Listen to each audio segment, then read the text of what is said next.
보도록 하겠습니다.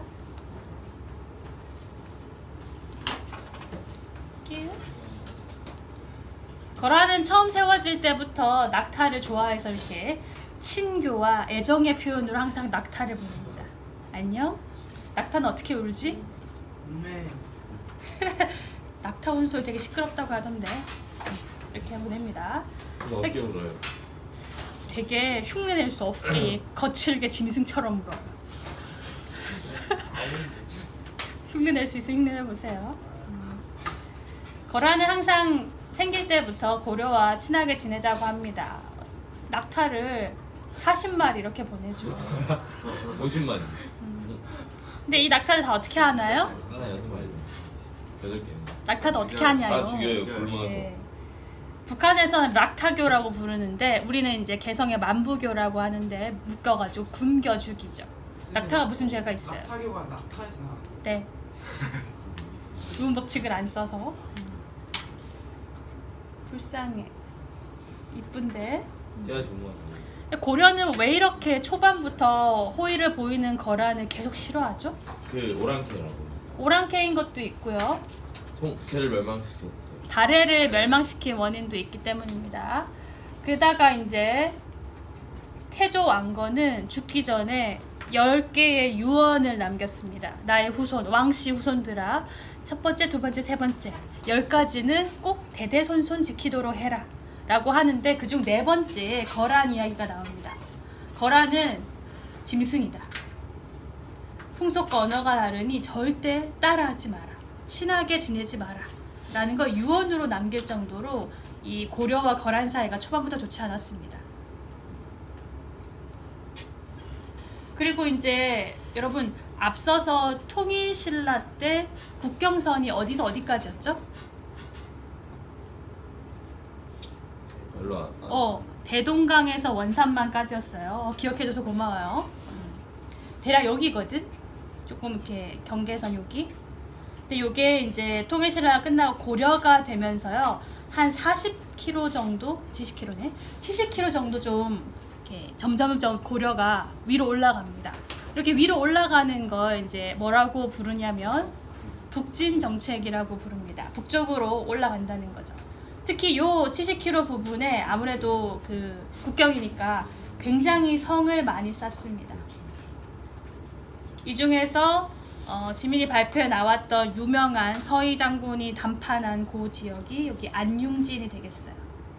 안융진. 뭐 이런 식으로 해서 북진 정책이 촥촥 진행되고 있는데 이제 거란이 조금 지나서 쳐들어온 겁니다. 도저히 이제 좋은 말로는 낙타로는 해결되지 않는구나 라는 걸 알게 된 거죠. 그래서 1차 침입을 하게 되고 그 내용 자체는 지민이가 얘기했으니까 넘어가도록 하겠습니다.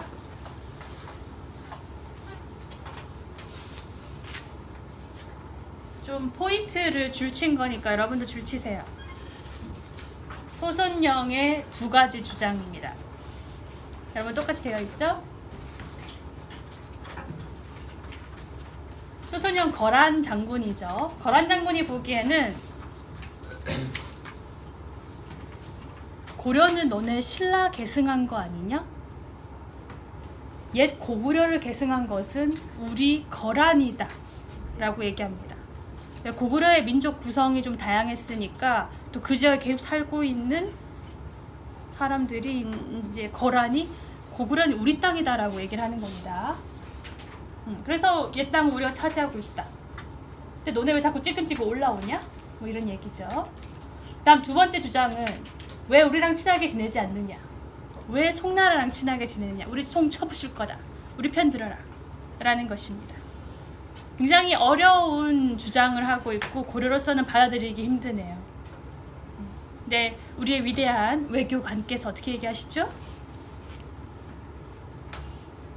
줄을 좀 많이 쳤는데 역시 포인트를 회담 자체의 내용을 이해하는 게 중요합니다. 아니야. 우리가 왜 신라를 계승해? 우리 고구려 계승했어. 그리고 거란 니네가 왜 고구려 계승한 거야? 이렇게 얘기를 하는 거죠. 증거를 들지. 첫 번째, 고구려, 고려. 따라해봐. 고구려, 고려. 뭐 이렇게 되는 것이죠. 그렇지 않습니까? 국호는 원래 고려다. 그리고 이 당시 평양을 서경이라고 불렀는데 경이라는 건 수도급 도시한테만 붙인 거거든요. 물론 진짜 수도는 개경이지만 서경을 굉장히 우린 중시 여긴다. 고구려 옛 수도이기 때문에. 그리고 이제 또 상대를 한번 협박도 해줘요. 우리가 고구려 계승했으니까 옛 고구려 영토를 우리 고려가 다 가져야 되는데 그럼 니네 수도인 동경도 사실 우리 영토다. 이런 말도 안 되는 소리를 합니다. 유선영이 움찔했죠. 뭐라고요? 뭐 이러면서. 그 다음에 이제 두 번째 주장으로 넘어갑니다. 왜 송나라랑 친하게 지내느냐? 어떻게 얘기하나요? 여진 때문에 못 가. 사실 너네랑 친하게 지내고 싶지 않은 건 아니었어. 이렇게 얘기하면서 여진을 핑계를 대죠. 너네 사이 이게 국로로 갔을 때 여진이 사이에 있는데 굉장히 얘네들이 완악하고 간사스럽다. 완악하다고 정확하게 뜻은 좀 완강하다 할 때 그 고집스럽다, 거칠다 뭐 이런 뜻인 것 같아요. 완악하고 간사들한 태도로 차단해서 왔다 갔다 못하기 때문에 그런 것이다. 그렇지. 그러면서 이제 제안을 내놓는 거죠. 여진을 내쫓고 우리의 옛 땅을 회복해서 우리가 거기를 좀 차지하면은 자연스럽게 국경이 연결되어서 거란이랑 통교하지 않겠습니까? 조공을 하지 않겠습니까? 조공이라는 건 황제로서 섬긴다는 거죠. 송나라랑 끊고. 그러니까 소선영은 굉장히 기분이 좋아졌습니다. 정리하자면 포인트는 이렇게 됩니다. 빈칸이랑 똑같은 거니까 채우세요. 고구려, 서경, 조빙. 여기서 조빙이라는 건 조공이랍니다. 두 가지 포인트에 대해서 딱딱 3, 4번으로 하는 거죠. 평양에 도읍했다. 여진 때문이다.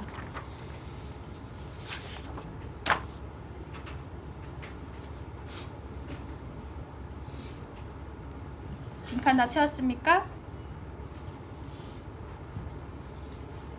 이렇게 주장이 정리되어서 결국은 아래쪽에 보시면 고려와 거란은 이제 국교를 맺게 되고 송과는 단절하게 되고 강동 육주도 얻게 되고 이제 4대의 의미로 거란의 연호를 쓰게 되는 것입니다.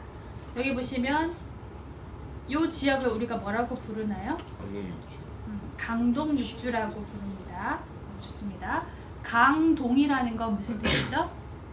강의 동쪽이요. 네, 무슨 강이요? 태동강. 대동강은 아래쪽에 있으니까 압록강. 약간 서쪽이고 요게 이제 압록강이잖아요. 압록강의 동쪽이라고 할 수 있죠. 강동 육주라는 게 그런 뜻입니다. 요까지가 이제 수업 내용이고요.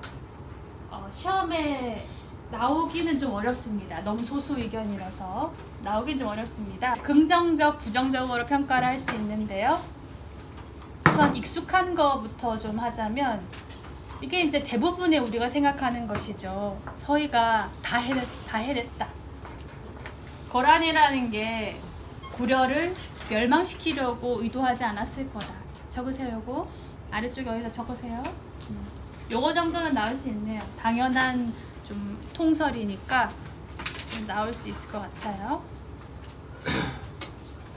강동육주 그림 있는 데다가 적으면 되겠네. 2개 정도는 적어 놓으세요. 대략 느낌만 적어 놓으면 돼. 거란은 고려를 멸망시키려고 한 게 아니다. 그들이 걱정하고 있던 송과 여진의 관계를 좀 정리만 해주면 그대로 물러갈 상황이었다. 그러니까 송과는 끊겠다. 여진도 거란과 경계에 있으니까 좀 골치 아팠을 텐데 우리가 물리치고 그 지역 좀 차지하고 하겠다. 그러니까 돌아가는 거죠. 전쟁 없이, 전투 없이. 게다가 이제 한 걸음 더 나아가서 4대를 취한 것은 사실이지만 강동 육주를 얻었다. 그게 280리거든요. 굉장한 영토죠. 이런 걸 확보하는 실리를 얻은 우리 역사의 전무후무한 외교적 성과다. 서희 장군 짱! 뭐 이렇게 빠른 사람들이 있습니다. 근데 좀 잘한 것 같아요. 그러기가 쉽나. 근데 항상 또 역사학자들 보면은 모두가 yes라고 할 때 no라고 하고 싶어하는 사람이 있거든요. 그런 소수 의견도 소개를 해주겠습니다. 어떻게 할 것 같아요? 어떻게 하면 서희를 깔 수 있을까? 지민이가 얘기했던 것처럼 넘어가도 되겠죠? 이거는 이제 안 적어도 돼요. 너무 소수 의견이라 시험에 낼 수 없어요. 이게 원래 강동 육주 지역이 그럼 거란으로부터 뺏은 거냐? 원래 거란 땅이냐? 그건 아니거든요. 강동 육주는 주인이 없는 땅이었습니다. 그리고 고려가 점점 북진 정책을 하고 있었기 때문에 약간의 시간이 더 있었으면 자연스럽게 고려의 영토가 될 수도 있는 그런 땅이었어요. 근데 그런 걸 굳이 점유를 인정받은 것인데 그렇게 대단한 거냐? 강동 육주 그냥 그렇게 막 빼앗아온 건 아니다. 이런 식으로 의미를 좀 축소시키고, 그 다음에 2번이 핵심이죠. 이렇게 생각하는 사람도 있을 수 있을 것 같아요. 그렇게 거란과 협상해가지고 강동 육주를 얻고 거란과 이제 고려 사이의 경계선인 걸 좀 서로에게 확정 지었기 때문에 그 위로 우리가 갈 수 없도록 경계를 분명히 한 효과가 있다. 사실 이 이후로 우리가 조선시대를 통틀어서도 압록강 위쪽으로 올라간 적은 없거든요. 옛 고구려의 그 압록강 위로는 간 적이 없어요.